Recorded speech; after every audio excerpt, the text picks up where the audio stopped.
jangan mengurangi hak orang lain. Jangan mengurangi hak orang lain. Topik ini terinspirasi dari peringatan Nabi Syuaib kepada kaumnya di Madian.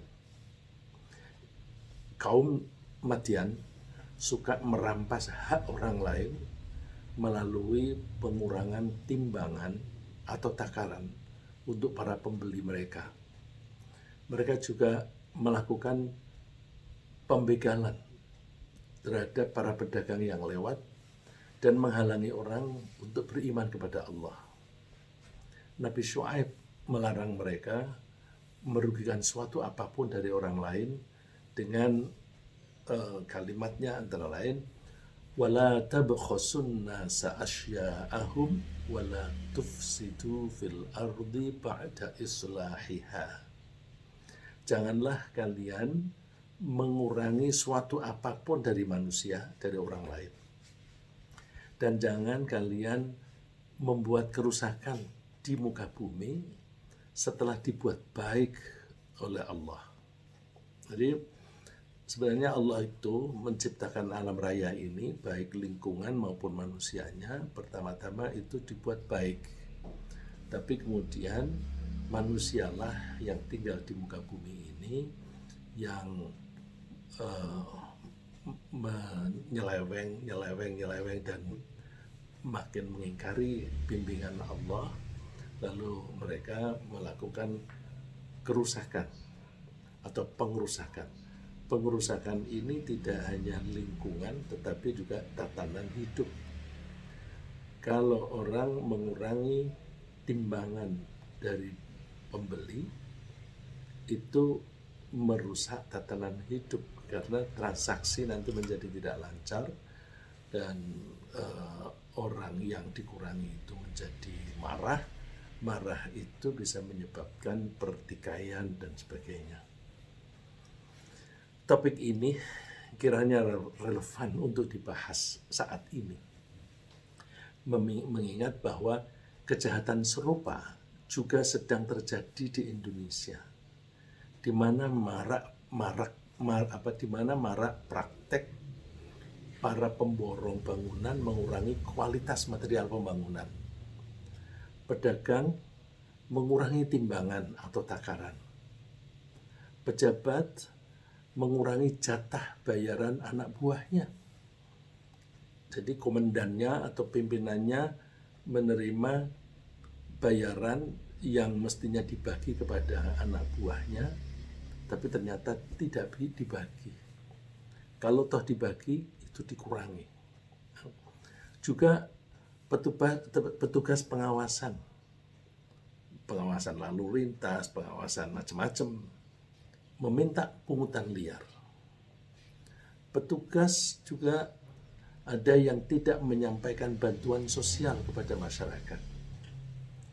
Banyak juga pejabat yang mengurangi alokasi dana untuk pembangunan dan sebagainya. Kita khawatir bahwa Allah bisa saja menimpakan bencana kepada kita jika kita tidak mau menghentikan praktek-praktek semacam ini. Terhadap kaumnya Nabi Syuaib di Madian, Allah menghancurkan mereka dengan menimpakan bencana alam berupa gempa bumi disertai dengan hujan lebat dan petir, karena mereka tidak mau menghentikan praktek kecurangan dan kejahatan itu. Allah berfirman, فَأَخَذَتْهُمُ الرَّجْفَةُ فَأَصْبَحُوا فِي دَارِهِمْ جَاثِمِينَ. Kemudian mereka ditimpa gempa, maka jadilah mereka mayat-mayat atau mayat-mayat yang bergelimpangan di dalam rumah-rumah mereka. Agar kita umat Islam bisa menghindari praktek-praktek pengurangan hak orang lain, kita mesti memahami bahwa setiap pihak memiliki hak yang wajib kita penuhi. Jadi pembahasan kita perlebar, bukan hanya mengurangi hak pembeli, tapi juga mengurangi hak pihak lain. Kalau ada pihak lain mempunyai hak terhadap kita, berarti hak orang lain itu adalah kewajiban kita. Jadi kebalikan dari hak adalah kewajiban. Kalau kita punya kewajiban, maka kewajiban yang kita lakukan itu menjadi hak pihak lain. Dan sebaliknya, kalau pihak lain mempunyai hak, maka hak itu adalah kewajiban kita untuk memenuhinya. Kita memahami bahwa sesuatu yang merupakan hak orang lain adalah kewajiban kita. Rasulullah SAW membenarkan Salman Al-Farisi ketika dia menasihati saudara angkatnya Abu Darda. Salman Al-Farisi menasihati Abu Darda, kemudian mereka berdua menghadap kepada Rasulullah menyampaikan apa yang terjadi pada mereka. Ini saya meringkas ceritanya, bahwa Salman mengatakan kepada Abu Darda, inna li rabbika alaika haqqa wa li nafsika alaika haqqa wa li ahlika alaika haqqa fa'ati kulla dhi haqqin haqqah. Bahwa Tuhanmu mempunyai hak atas kamu. Dirimu sendiri juga mempunyai hak atas kamu. Keluargamu juga mempunyai hak atas kamu. Maka berikanlah hak kepada pemiliknya. Jadi pesannya di sini, berikanlah setiap hak kepada pemiliknya. Lalu mereka, Salman Al-Farisi dan Abu Darda, pagi-pagi menuju kepada Rasulullah SAW untuk menyampaikan apa yang terjadi pada mereka, yaitu Salman menasihati Abu Darda. Kenapa dinasihati seperti itu? Karena Abu Darda terlalu rajin dalam beribadah. Terlalu rajin beribadah, setiap malam dia sholat terus, setiap hari puasa terus, dan dia rajin sekali membaca Al-Quran, sehingga istrinya kurang mendapatkan perhatian. Oleh karena itu, lalu Salman menasihati, jangan begitu, kamu boleh rajin ibadah, tapi jangan membuat istrimu terbengkalai. Lalu disampaikan itu kepada Rasulullah SAW, yang kemudian mengatakan, Sodaqo Salman, Salman benar. Jadi dengan begitu, hadis ini bisa kita pakai sebagai pedoman karena sudah dibenarkan oleh Rasulullah SAW. Ada beberapa hak orang lain yang perlu kita perhatikan agar kita berhati-hati dalam memenuhinya. Kalau kita tidak mengenali hak orang lain atas kita, mungkin kita nggak ngeh, atau akhirnya kita karena tidak memperhatikan atau tidak tahu, lalu kita tidak memenuhi kewajiban kita untuk pihak lain itu. Hak itu macam-macam. Misalnya yang paling penting adalah dalam kita bergaul dengan Allah. Saya mengatakan bergaul karena setiap hari Allah memberi kita rezeki. Setelah kita diberi rezeki, apa yang harus kita lakukan? Banyak di antara kita habis makan, ya udah, tidak berterima kasih kepada Allah. Bangun tidur, dia tidak berterima kasih kepada Allah. Ada orang yang tidur kemudian bablas meninggal dunia.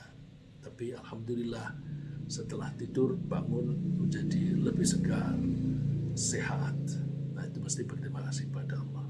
Jadi kita setiap hari, setiap detik itu bergaul dengan Allah. Oleh karena itu, kalau kita memperhatikan kepentingan dalam pergaulan dengan Allah mesti mendapatkan porsi yang paling besar, yang paling utama. Dalam pergaulan kita dengan Allah, ada hak dan kewajiban bagi masing-masing. Sebagaimana yang diterangkan oleh Rasulullah SAW kepada Mu'adz bin Jabal. Mu'adz bin Jabal suatu saat itu diajak berbarengan oleh Rasulullah, dipanggil lalu terus diajak membonceng beliau. Terus Rasulullah bertanya, hal tadri ma haqqullahi ala ibadih? Mu'adz, apakah kamu tahu hak Allah atas hambanya? Jadi kewajiban kita kepada Allah. Kamu tahu nggak haknya Allah? Jadi ini yang ditekankan oleh Rasulullah, haknya. Kemudian otomatis kalau kita membicarakan haknya Allah, itu adalah kewajiban kita. Tapi Rasulullah memilih redaksinya haknya Allah. Lalu Mu'adz menjawab, Allah wa rasuluhu a'lam. Allah dan Rasulnya lebih mengetahui. Ini para sahabat begitu santunnya kepada Nabi Muhammad, kalau ditanya meskipun tahu jawabannya, mereka seringkali menjawabnya Allah dan Rasulnya yang lebih mengerti. Karena apa? Karena waktu itu kan wahyu masih datang. Misalnya misalnya ada pertanyaan, sholat zuhur berapa rakaat? Mereka tidak mau menjawab 4 rakaat. Mereka jawabnya Allah dan Rasulnya lebih mengetahui. Karena apa? Siapa tahu ada perubahan, begitu. Siapa tahu ada perubahan. Jadi karena mereka tidak tahu apakah ada perubahan atau tidak, ya udah jawabnya Allah wa rasuluhu a'lam. Lalu Rasulullah menjawab atau menerangkan, haqqullahi ala ibadihi ayya'buduhu wa la yusyriku bihi syai'a. Hak Allah atas hambanya adalah bahwa hambanya itu mengabdi kepada Allah tanpa menyekutukannya dengan suatu apapun. Habis mengatakan demikian, thumma sa'ah. Rasulullah lalu berjalan, pergi sebentar, kemudian balik lagi. Ya Mu'adz ibn Jabal, qultu labbaika Rasulullah wa sa'daik. Memanggil lagi, Mu'adz bin Jabal. Jawabannya, labbaika Rasulullah wa sa'daik. Labbaika itu seperti yang kalau kita pergi haji, kita bertalbiyah, Allahumma labbaik. Kalau kepada Allah, Allahumma labbaik. Kepada Rasulullah, labbaika ya Rasulullah wa sa'daik. Lalu Rasulullah bertanya lagi, hal tadri ma haqqul ibadi 'ala Allah idza fa'aluh? Tahukah kamu apa hak hamba atas Allah setelah hamba itu mau mengabdi kepada Allah tanpa menyekutukannya? Jadi dalam hubungan itu ada timbal balik.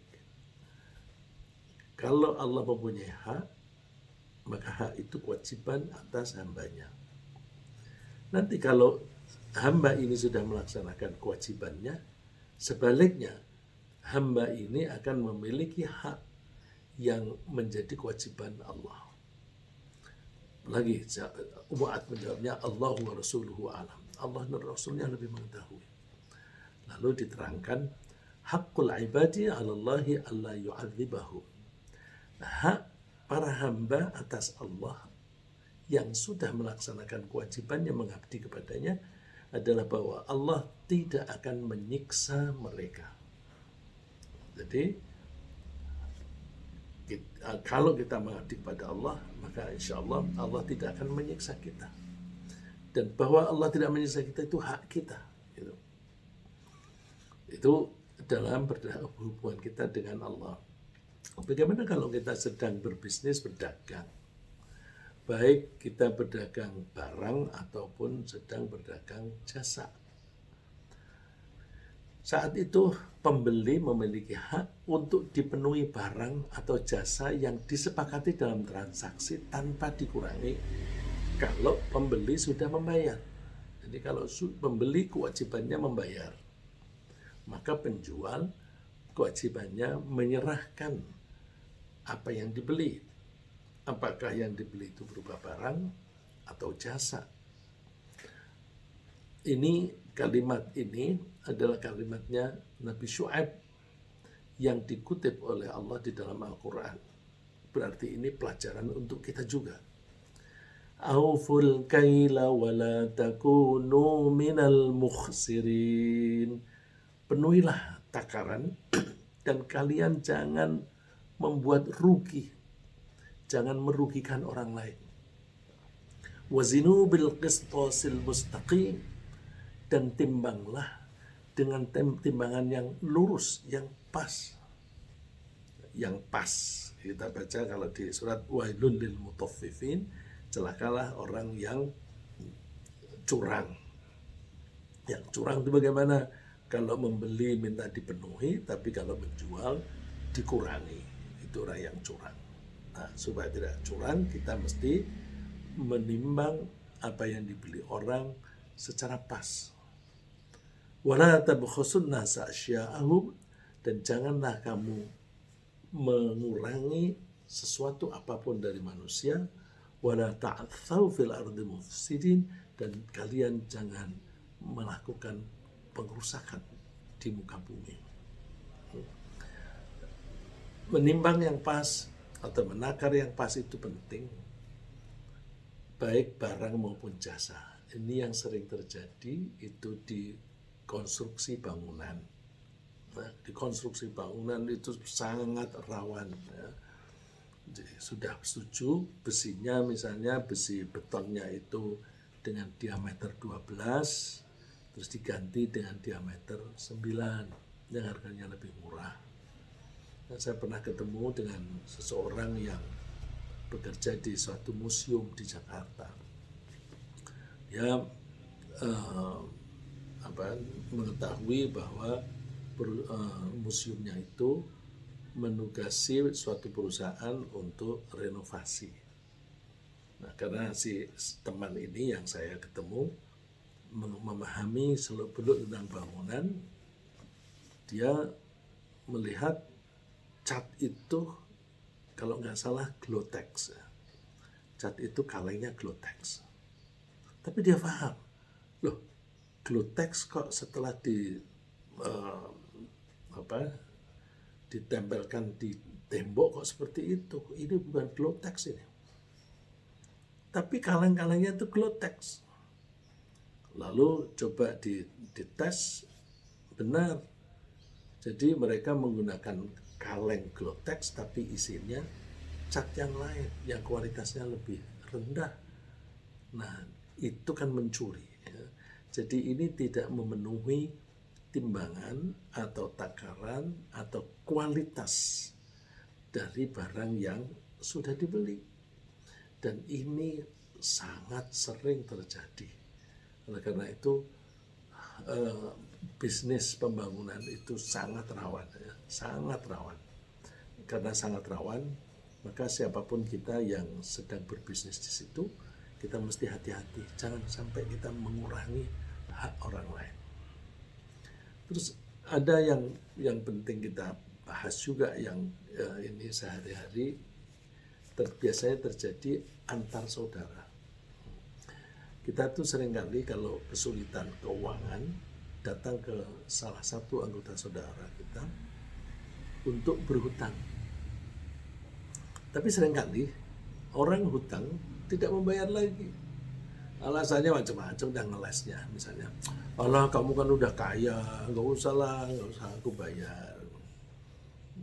Tapi ya namanya saudara, lain kali dihutangi kasih lagi begitu. Ya, dalam masalah hutang, baik hutang kita sendiri maupun hutang anggota keluarga kita yang meninggal dunia.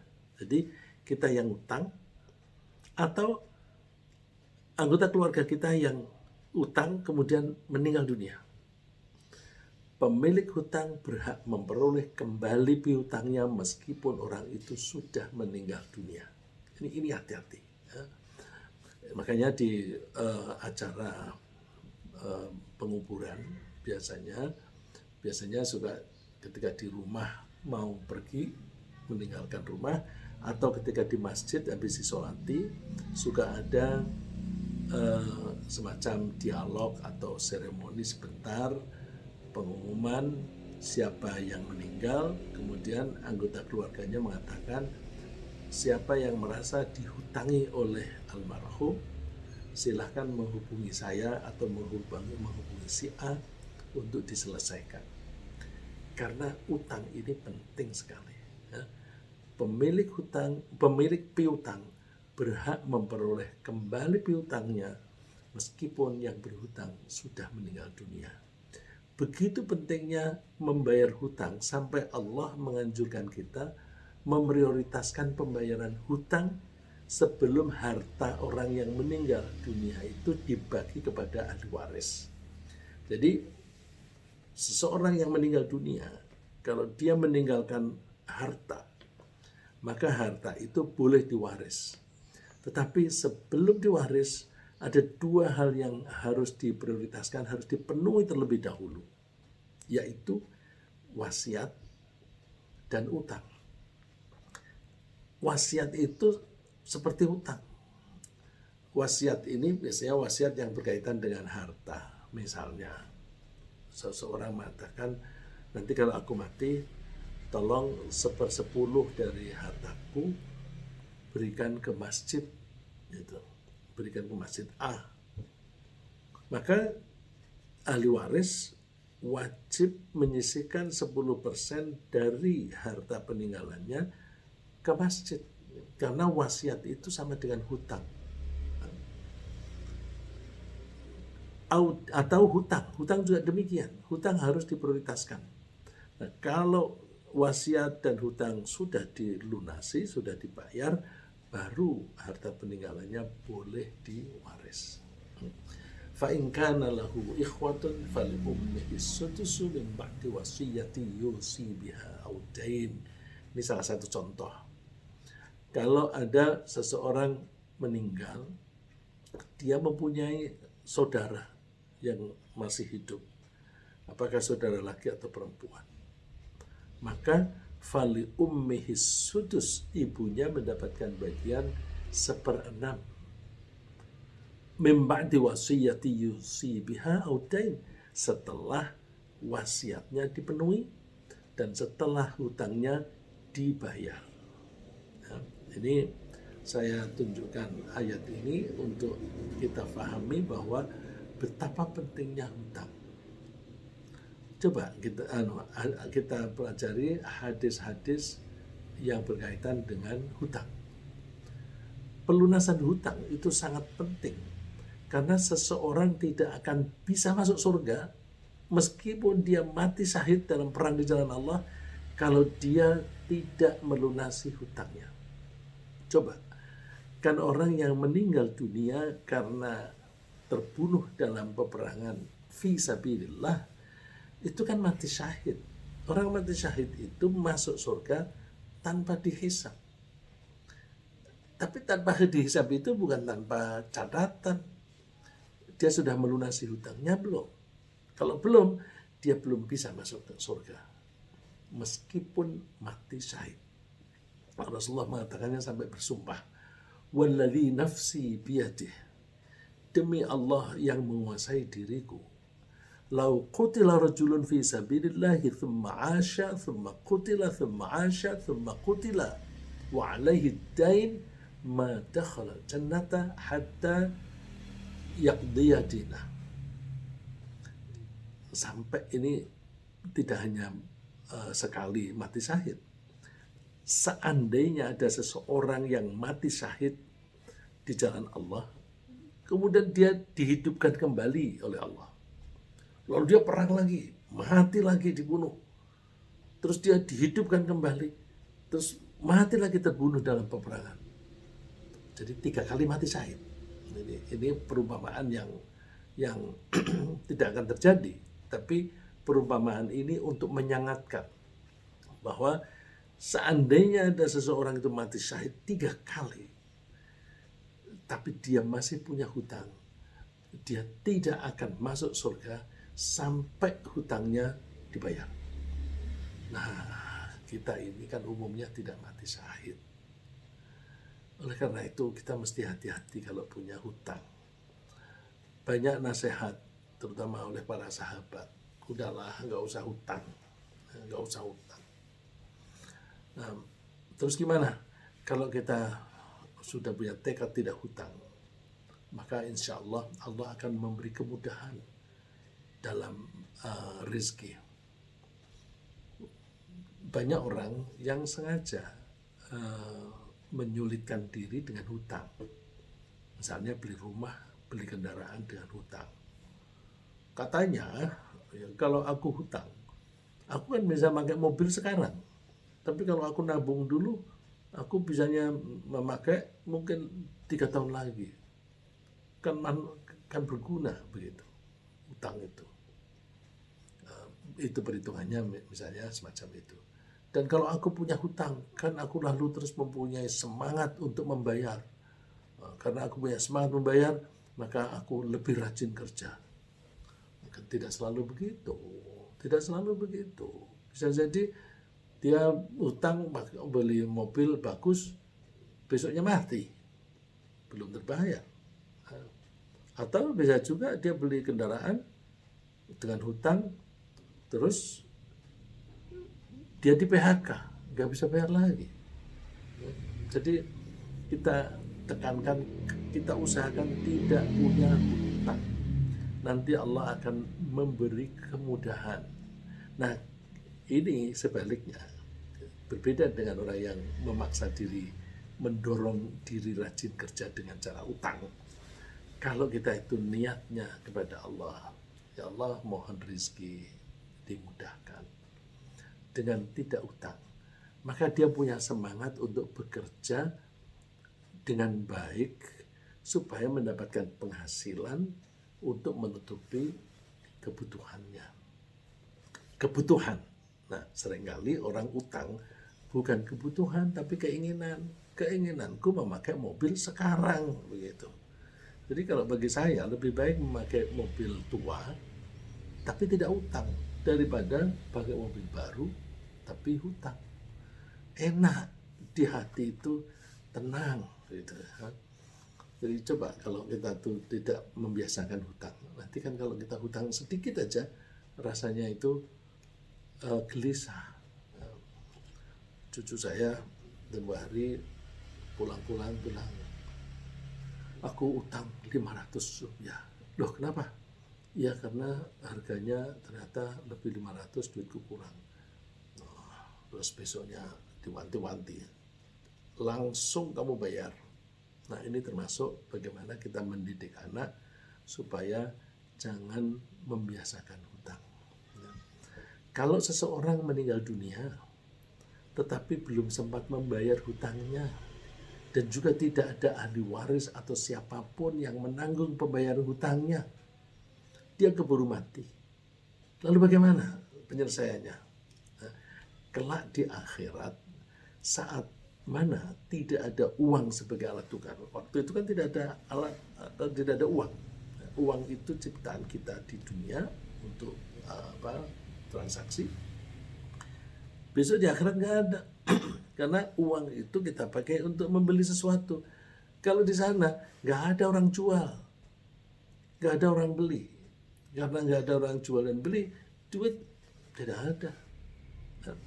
Nah, ketika di akhirat, orang yang mempunyai hutang tidak akan bisa membayar dengan uang. Lalu caranya gimana?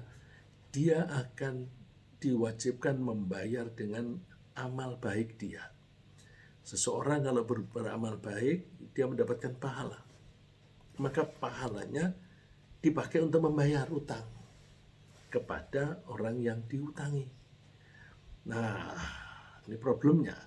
Ya kalau kita punya banyak amal baik, banyak pahala, sehingga ketika dikurangi untuk membayar utang kita masih surplus. Kalau masih surplus, kita masih bisa masuk surga. Tapi kalau menjadi negatif, menjadi defisit, bangkrut, ya terpaksa harus ke neraka gara-gara hutang. Ya. Rasulullah mengatakan, man mata wa alaihi dinarun aw dirham. Siapa yang meninggal dunia dan dia mempunyai hutang 1 dinar atau 1 dirham, 1 dolar atau 1 rupiah. Qudhiya min hasanatih, maka dia akan harus membayar dengan kebaikan-kebaikan dia, amal baik dia. Karena apa? Laisa thamma dinarun wala dirham. Di sana di akhirat itu tidak ada dinar dan tidak ada dirham.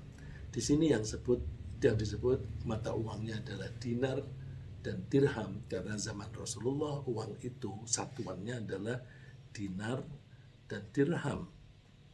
Tidak ada rupiah, belum ada dolar, tidak ada rial, belum ada. Maka yang disebut dinar dan dirham. Ya, jadi kalau kita terapkan hari ini, di sana tuh nggak ada uang. Ya, kalau toh ada seseorang itu kaya raya, ya deh, aku bayar nanti di akhirat. Harta itu kan bagian dari dunia. Dunianya saja hancur. Maka harta apapun, apakah kendaraan atau rumah, ikut hancur. Apalagi uang yang kertas, hancurlah.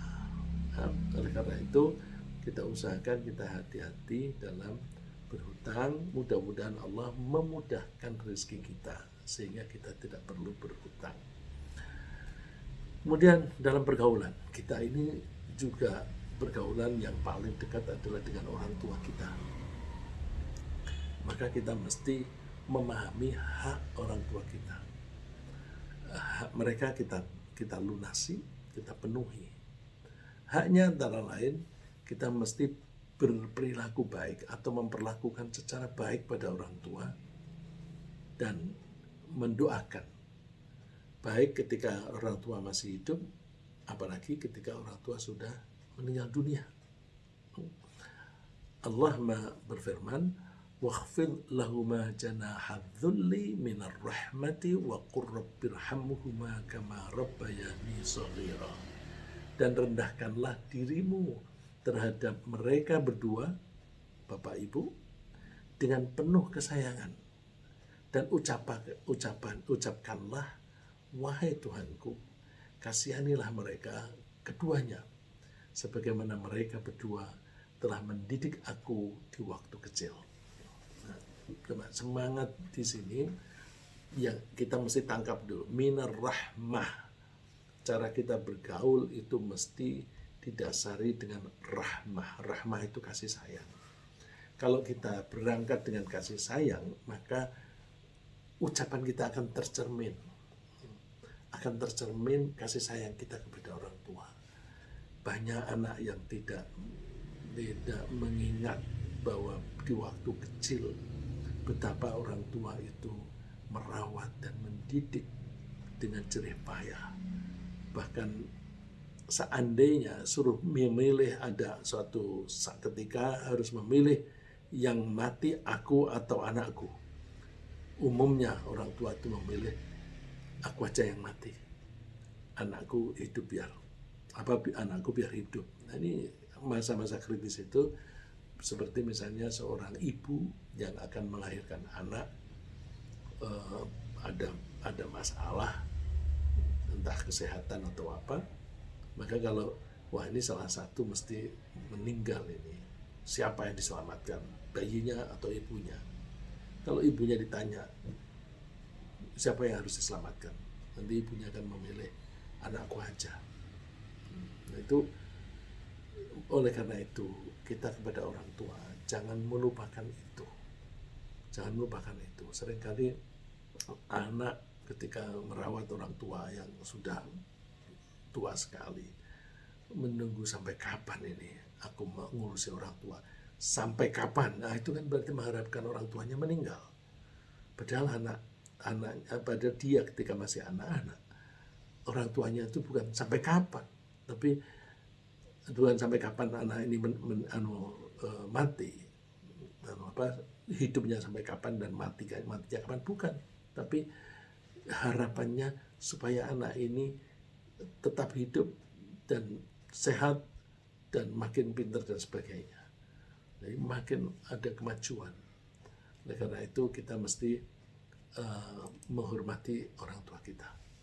Kalau sudah meninggal, kita perbanyak doa untuk mereka. Kemudian kepada keluarga, kita juga mempunyai kewajiban untuk semua anggota keluarga kita, keluarga kecil maupun keluarga besar, terutama keluarga kecil. Ya. Diri kita masing-masing dan seluruh anggota keluarga itu sekaligus memiliki kewajiban dan hak. Apa itu? Menjaga dan dijaga dari kemungkinan masuk neraka. Kita harus berusaha agar semua anggota keluarga kita masuk surga. Ya. Saya ulang, kita harus mempunyai komitmen bahwa seluruh anggota keluarga kita harus masuk surga. Tidak boleh ada satupun dari anggota keluarga kita yang masuk neraka. Caranya gimana? Ya kita saling peduli, saling menegur, saling menasihati. Allah perintahnya, ya ayyuhalladzina amanu qu anfusakum wa ahlikum nara. Wahai orang yang beriman, jagalah dirimu dan keluargamu dari api neraka.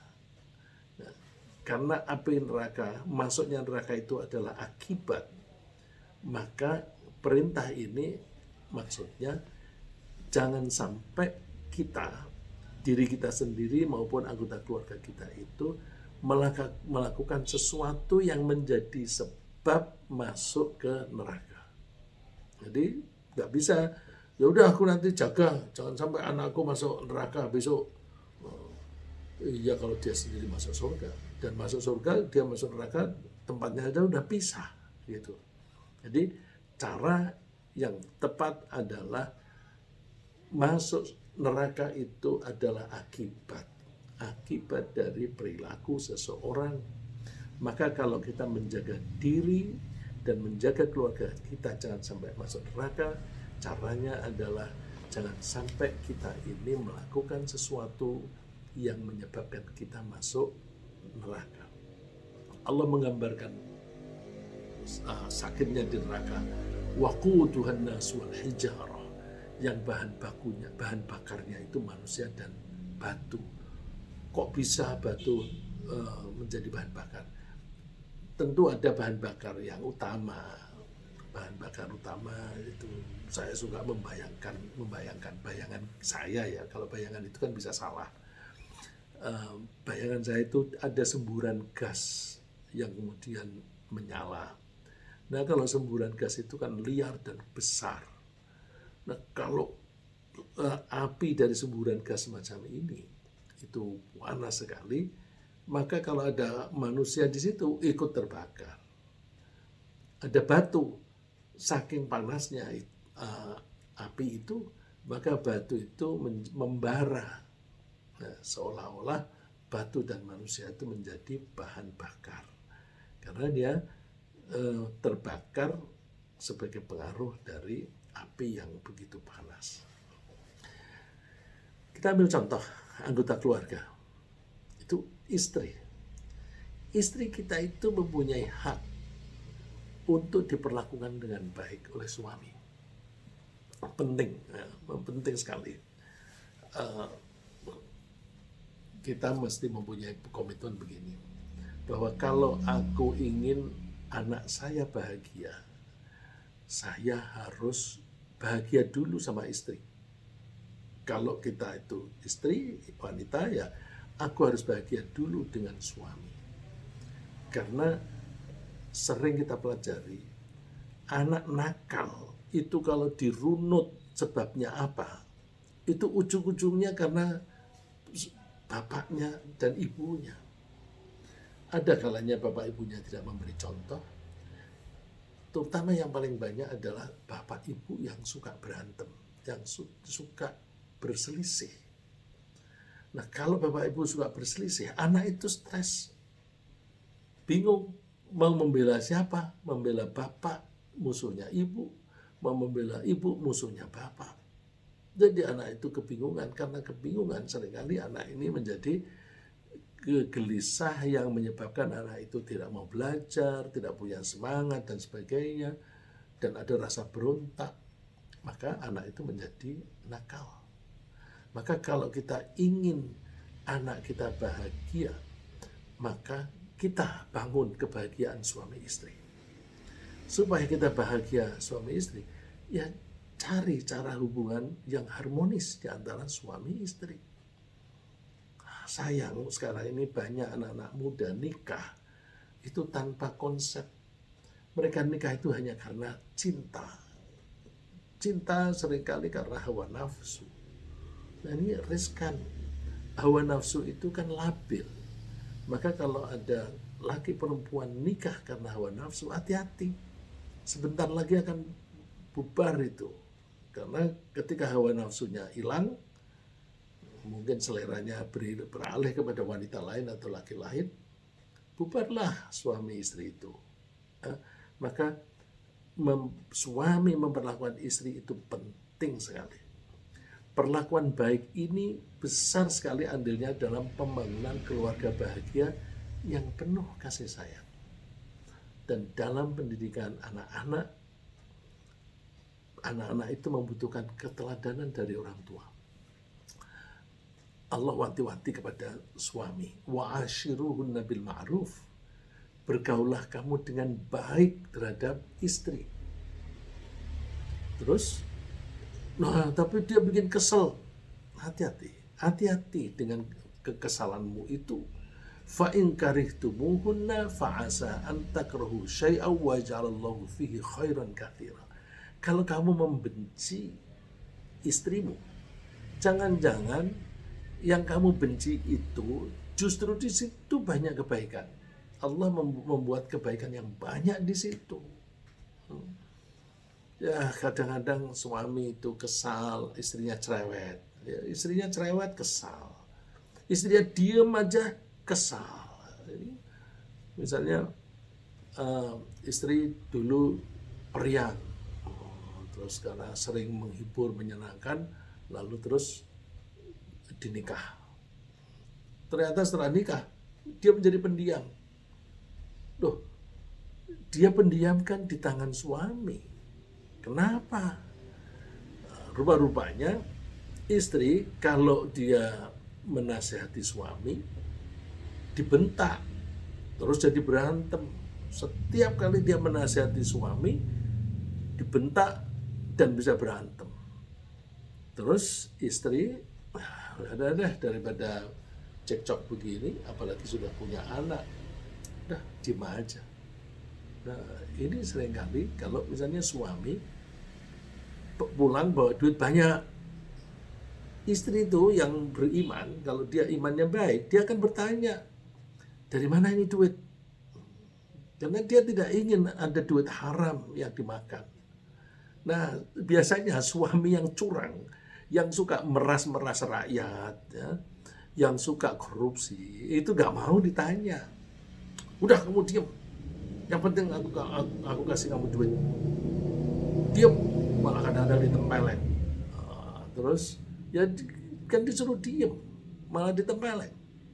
Terus akhirnya istri itu menjadi pendiam. Jadi diamnya istri itu baik kalau suami mengambil pelajaran. Oh ini berarti aku telah memperlakukan istriku dengan tidak baik. Aku harus berubah. Jadi diamnya istri seperti nasihat tapi dengan bahasa tubuh. Begitu pula kalau istri itu masih berani menasehati. Kalau dia menasehati suaminya tetap bandel, maka istri itu akan cerewet. Jadi cerewetnya istri yang tidak disukai oleh suami itu baik. Coba kalau seseorang, apalagi kalau dia punya jabatan atau status sosialnya tinggi, dia seorang kiai misalnya, siapa yang berani menasihati kiai kalau bukan istrinya? Dia seorang presiden, siapa yang berani nasihati selain istrinya? Jadi istri itu penasehat yang baik. Pada saat orang-orang tidak berani menasihati, dia berani. Ini ada contoh, seseorang mau lapor kepada Umar, waktu itu Umar menjadi Amirul Mukminin, jadi khalifah. Dia datang kepada Umar mau minta nasihat apa yang harus dilakukan terhadap istri yang suka ngomel-ngomel, suka marah-marah. Terus sampai di rumah Umar, istrinya lagi marah-marah gitu. Lalu dia nggak jadi. Oh, ternyata sama saja. Nah, kalau istri kita itu wanita yang normal, tidak ada sakit jiwa, sakit kejiwaan nggak ada, insya Allah cerewetnya istri kita itu baik, karena istri itu satu-satunya yang masih mau menasihati kita apapun status sosial kita. Ya, begitu pentingnya memenuhi hak istri.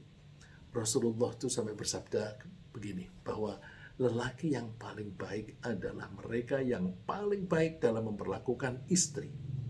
Akmalul mu'minina imanan ahsanuhum khuluqa. Ini ada dua bagian ya. Yang kedua itu contoh.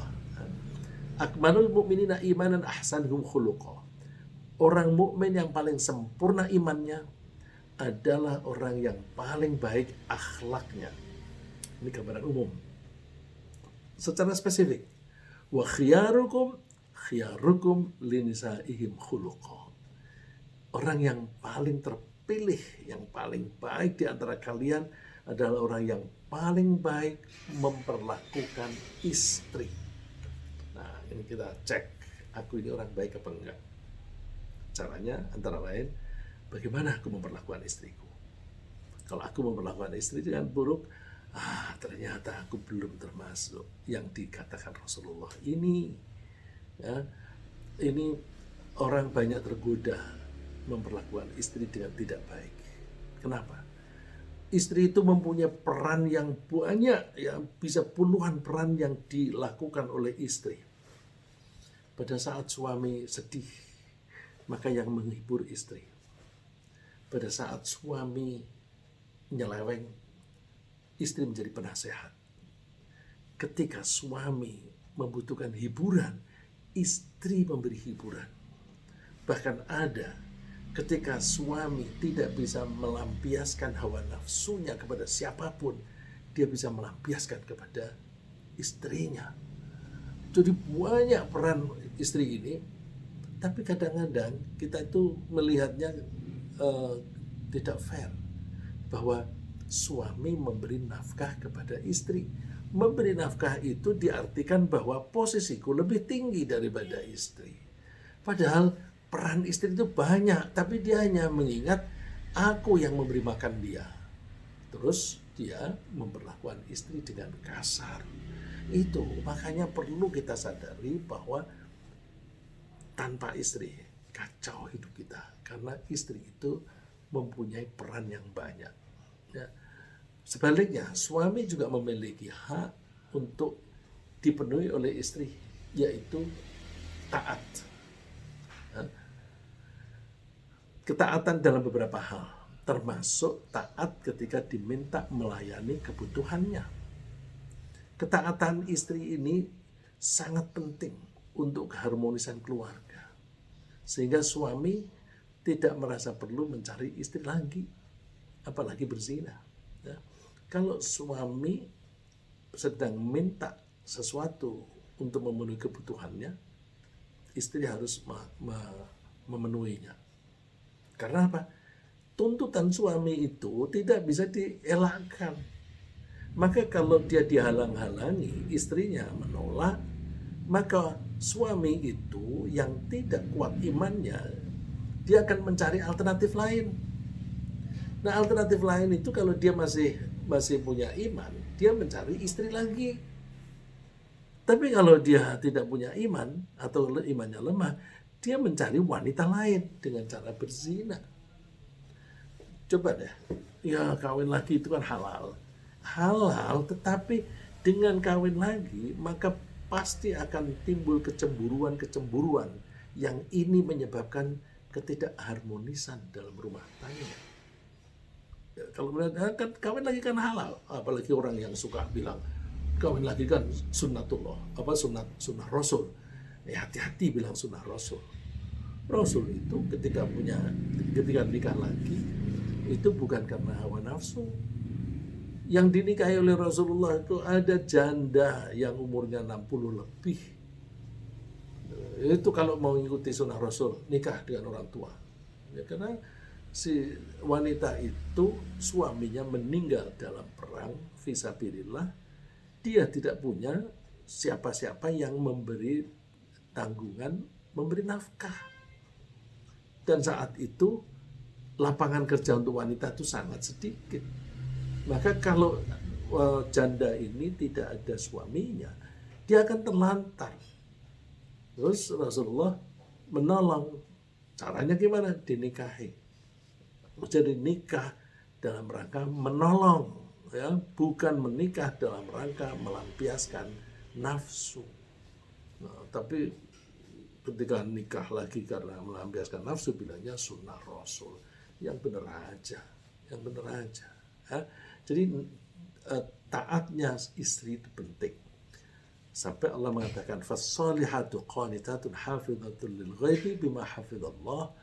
Wanita yang mau menjaga kesolehannya, dia taat kepada Allah dan taat kepada suaminya, dia bisa menjaga rahasia sebagaimana Allah menjaga. Artinya apa yang dilakukan oleh para istri yang semacam itu sejalan dengan Allah. Sampai wallati takhafuna nusyuzahunna fa'idhuhunna wajruhunna fil madaji'i wadribuhun. Kalau istri membangkang, maka nasihatilah.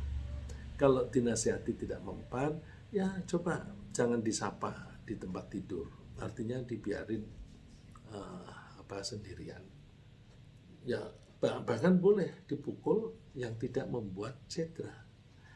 Ini akan dirongrong oleh orang yang merasa berkuasa, bisa membuat undang-undang seenaknya sendiri, sehingga kalau ada istri tidak mau diajak, kemudian suaminya memaksa, itu dianggap perkosaan. Wah, ini undang-undang apa? Undang-undang yang ingin mendiskreditkan Islam.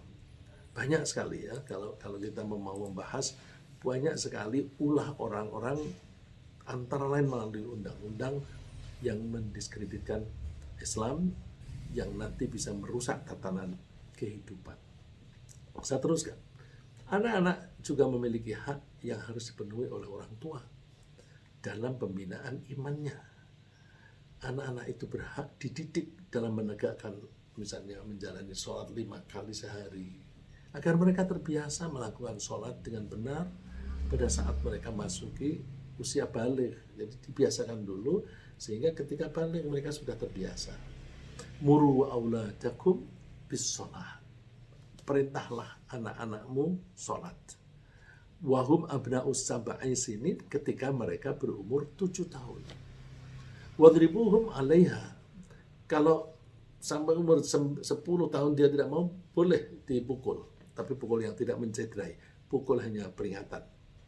Wahum abna'u asyr, ketika mereka berumur 10 tahun. Wa farriqu bainahum fil madaji'. Pisahkanlah di antara mereka di tempat tidur.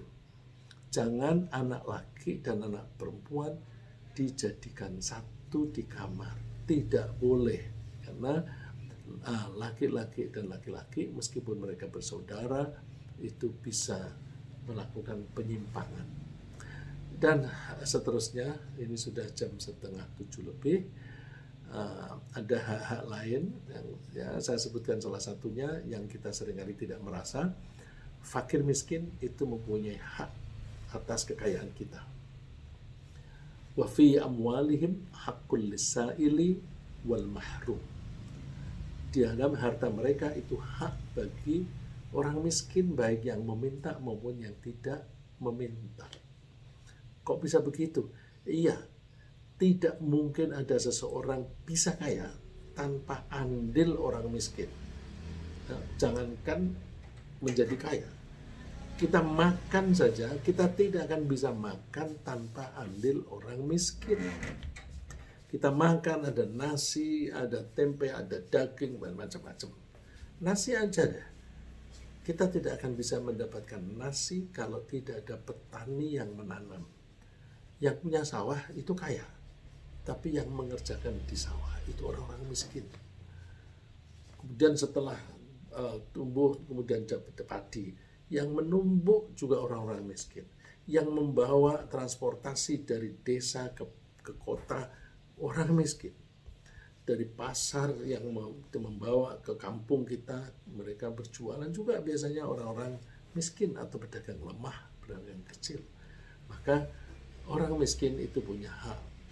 Tapi karena kita tidak tahu orang miskin yang mana yang telah mempunyai andil dalam nasi kita, orang miskin mana yang telah punya andil dalam kekayaan kita, maka Allah memudahkan dengan cara, udah orang miskin yang dekat sama kamu deh, dekat dalam kekeluargaan, dekat dalam tempat tinggal, yang dekat-dekat itu. Jangan sampai ada orang yang dekat dengan kamu itu menjadi tidak bisa makan.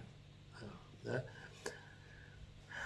jadi intinya adalah bahwa semua pihak itu mempunyai hak yang kita harus penuhi dan kita jangan menguranginya.